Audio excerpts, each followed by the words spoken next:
Nous allons maintenant évoquer une innovation consacrée à l'homme et sa santé. Chaque année, des milliers de patients sont opérés avec l'aide de robots chirurgiens. Mais saviez-vous que l'un des plus performants d'entre eux a été conçu par un Français? Bertin Naoum, c'est son nom, a mis au point un robot qui opère le cerveau avec une fiabilité et une précision sans égale. Voici le portrait de ce pionnier de la robotique médicale.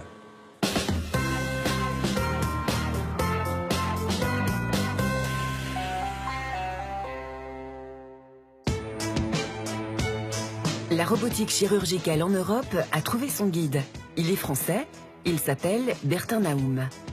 Né il y a 44 ans au Sénégal de parents béninois, son parcours force l'admiration. À l'âge de 8 ans, il perd ses parents. Ce deuil, il l'affronte et se bat pour donner vie 30 ans plus tard à MedTech, une société cotée en bourse spécialisée en robotique médicale, un domaine en pleine expansion depuis les années 90. Ces robots aident au traitement de la maladie de Parkinson, de l'épilepsie et de certains cancers. Un prestigieux classement canadien le décrit comme l'une des personnalités les plus innovantes au monde, aux côtés de Steve Jobs et de Mark Zuckerberg. Comment le jeune Bertin, orphelin, est-il devenu pionnier de la robotique chirurgicale? Au début des années 70, toute ma famille est venue s'installer en France, en région lyonnaise. Et donc moi, c'est comme ça que j'ai atterri en France, alors que j'avais à peine 1 an. D'un point de vue professionnel, il m'a fallu beaucoup de temps, comme beaucoup de jeunes encore aujourd'hui, avant de vraiment trouver ma voie. C'est la voie des sciences et des mathématiques qu'il suit. Un master de robotique en Angleterre et un diplôme d'ingénieur à l'INSA à Lyon en poche, il découvre que la robotique peut sauver des vies. J'ai participé à un projet de fin d'études en collaboration avec l'hôpital neurocardiologique de Lyon. Et cette immersion dans le secteur de la santé, à travailler aux côtés de chirurgiens, d'infirmières, etc., a été une vraie révélation pour moi et a suscité une vocation. Au-delà d'une vocation, Bertin Naoum a surtout un instinct. Pour lui, l'avenir de la médecine, c'est la chirurgie mini-invasive, une technique consistant à réduire la taille des incisions au maximum. Pour les patients, c'est moins de douleur, moins de risques d'infection, moins de saignements et des temps de récupération plus rapides. Contre toute attente, ces idées ne trouvent pas écho. Alors, il décide de créer sa société. En 2002, MedTech est née. L'entreprise, basée à Montpellier dans le sud de la France, donne naissance 6 ans plus tard à un robot. Et c'est une fille, Rosa. Le principe d'utilisation du robot Rosa est en 3 phases. Il y a une première phase qui va être la phase dite de planification. On va définir sur des images préopératoires du patient, IRM, scanner, exactement ce que l'on souhaite effectuer comme chirurgie. La deuxième phase, c'est la phase de mise en correspondance. C'est une technique automatique, sans contact, par laser, au terme de laquelle le robot va tout simplement apprendre lui-même où est le patient par rapport aux images préopératoires. Et la troisième phase, c'est la chirurgie. Rosa est tout simplement comme un GPS pour le conducteur d'une voiture. Le chirurgien lui indique où il veut aller et Rosa lui propose le meilleur chemin pour y arriver. Rosa ne remplace pas le chirurgien, il l'assiste. Depuis 2008, le robot a été utilisé dans plus de 1200 opérations dans une vingtaine d'hôpitaux dans le monde, comme ici, à Vogtareuth, près de Munich, en Allemagne. Le centre hospitalier s'est doté du robot en août 2011. Bertin Naoum a fait le déplacement. Il va assister à la pose intracrânienne d'une douzaine d'électrodes sur un jeune épileptique. C'est toujours un plaisir de pouvoir assister à des chirurgies comme ça et voir de façon très concrète la façon dont nos robots sont utilisés. Le docteur Manfred Kudernatsch est le chef du département de neurochirurgie de la Schön Klinik. C'est un plaisir de vous rencontrer. Merci beaucoup pour l'invitation. Vous êtes le bienvenu. Il opère aujourd'hui un enfant souffrant d'épilepsie pour la première étape de son traitement. La pose d'électrodes, une opération servant à délimiter la zone malade.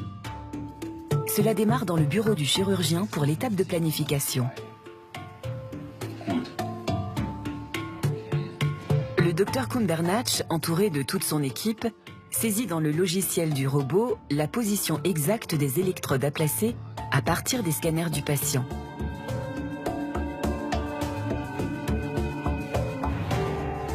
Direction le bloc opératoire pour la deuxième étape de localisation avant l'intervention. Hello. Guten Tag. Hello. Excuse me. Le patient aujourd'hui est un jeune homme de 14 ans. Il souffre d'une épilepsie pharmacorésistante. On suppose qu'il y a une dysplasie corticale sur le côté gauche.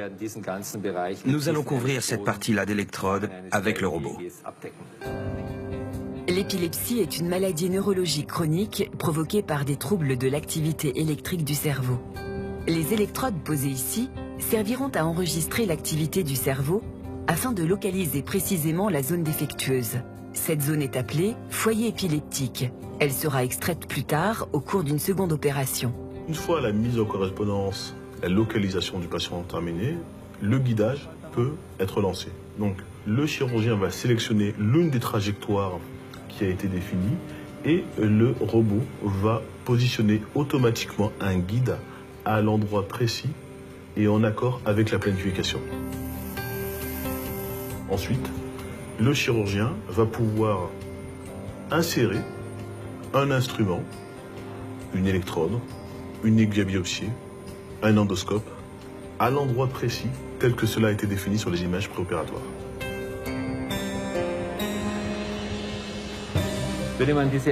Lorsque l'on met cette électrode sans le robot, on a besoin d'au moins 20 minutes, alors qu'avec ROSA, seules 8 minutes sont nécessaires.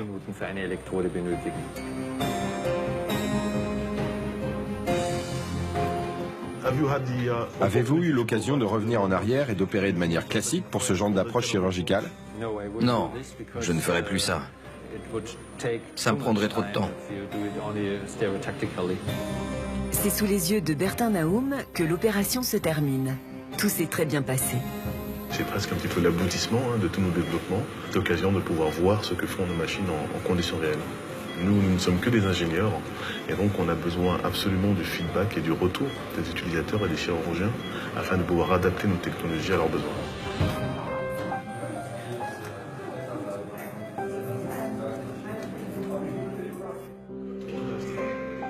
Mission accomplie pour Bertin Naoum.